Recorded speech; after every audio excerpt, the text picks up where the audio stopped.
Without Sabito. Sabito was the person who taught Tanjiro the basics of what he needed to know to join the Demon Slayer Corps. Without Sabito, Tanjiro would never be able to join the Demon Slayer Corps, and the story would have never really started.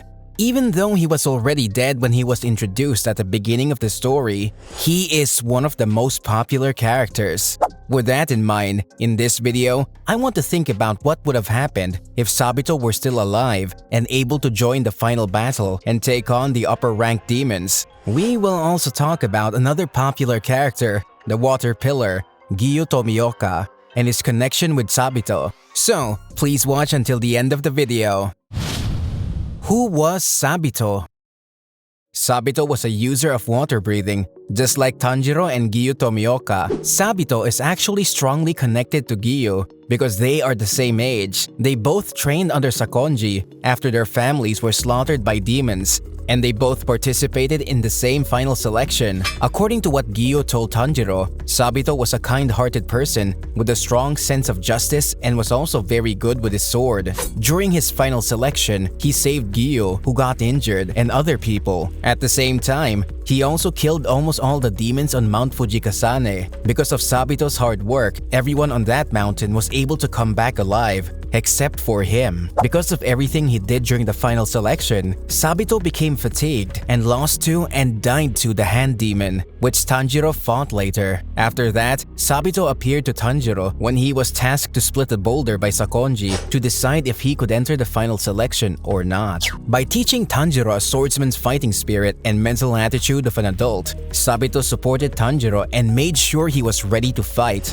During the boulder splitting task, not only did Sabito appear to Tanjiro, but also Makomo, another one of Sakonji's water-breathing students, also appeared. Sabito and Makomo both guided Tanjiro to get stronger and defeat the demon that killed them, the Hand Demon, who hated Sakonji. It can be said that without the help of Sabito and Makomo, Tanjiro would not be able to even enter the final selection. And if Tanjiro were not able to enter or pass the final selection, he would not be able to join the Demon Slayer Corps. This means he would not be able to go on to attack the upper-ranked demons and win against Muzan in the final battle. Like Sakonji said, the fact that Tanjiro and Nezuko appeared on the scene led to changes in the 1,000-year-old war against the demons. This means that Sabito and Makomo both had crucial roles in the history of the fight against the demons.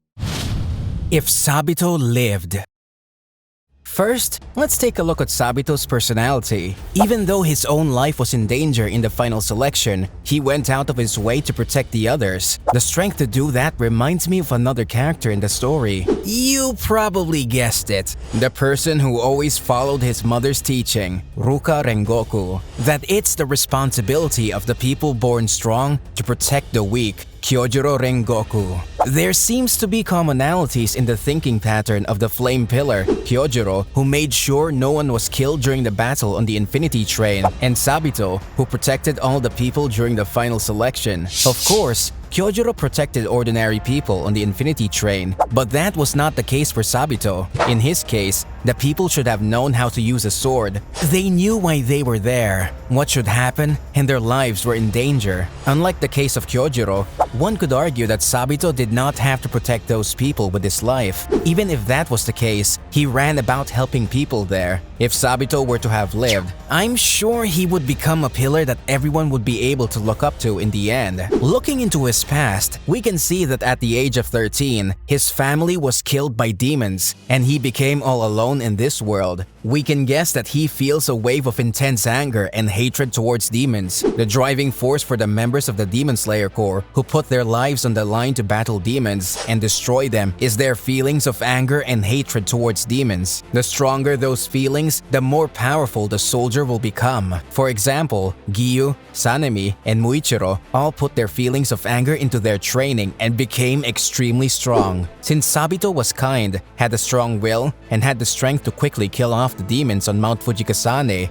he easily had the potential to be a pillar. There's also a scene in which Giyu remarks negatively that he should have died. Still, Sabito scolds him by saying that he has to protect the future that his sister gave him. That is a more mature comment than we would expect from a 13-year-old boy. Because of how he thinks and how he holds himself, he would probably become a leader for the pillar, much like Gyome. Either that, or he would have been like Shinobu, a pillar who could speak calmly and refute what the others were saying. If that were the case, Giyu would not have to become the water pillar, but he would have probably been someone that supported Sabito. The two would continue to evolve water breathing and produce a technique more potent than dead calm. Sabito was so good at looking after people that he trained Tanjiro even after dying. Because of this, we can guess that he would be able to increase the abilities of all water breathers. Either way, he would support the Demon Slayer Corps both mentally and physically in a way that raised the bar for everyone.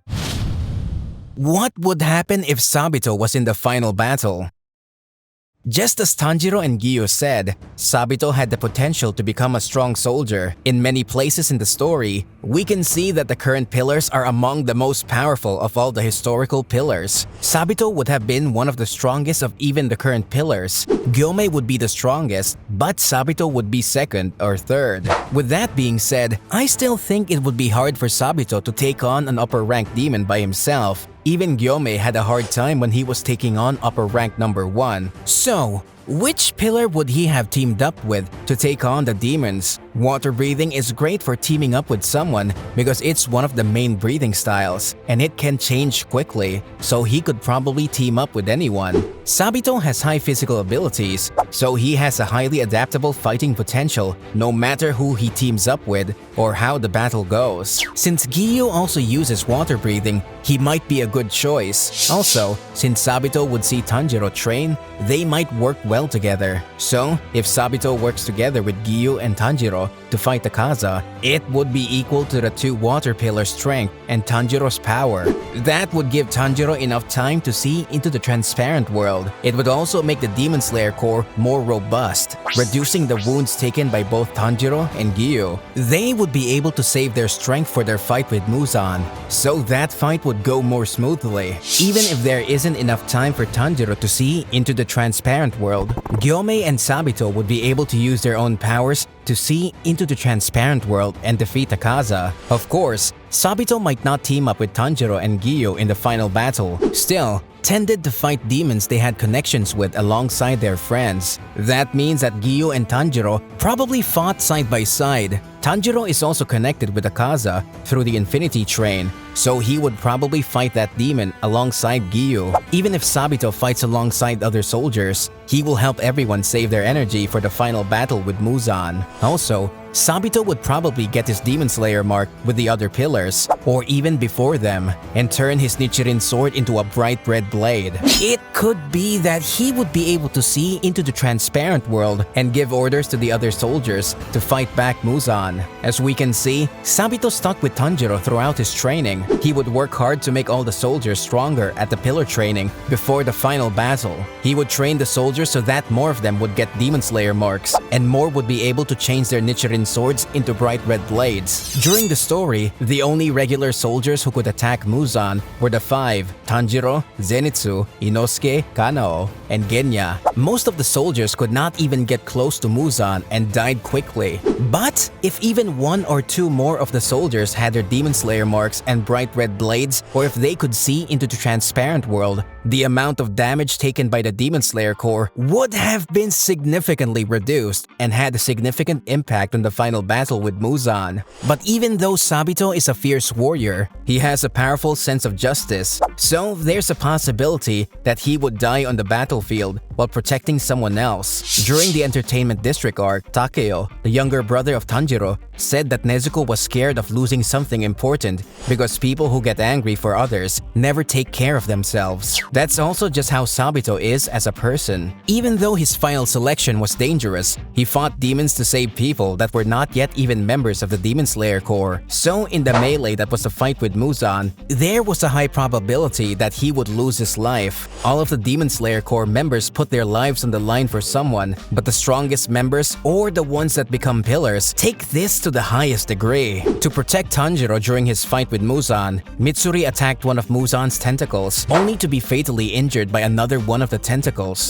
Obanai even protected Tanjiro by letting Muzan bite onto his head. Sabito was caring and strong, probably would not be able to escape his fate of dying. Even with that being the case, if he was with the Demon Slayer Corps, he would probably be able to prevent the loss of many soldiers and pillars. After the final battle, I would have really liked to see him living a happy life along with Tanjiro and his friend Giyu. The reincarnation of Sabito. In the manga, even though Sabito dies early, there's a boy who seems to be his reincarnation in the last chapter. Two more children, looking like Giyu and Makomo, are drawn walking happily together with that boy. Even though it really doesn't appear in the story long, it's nice to see those three so happy.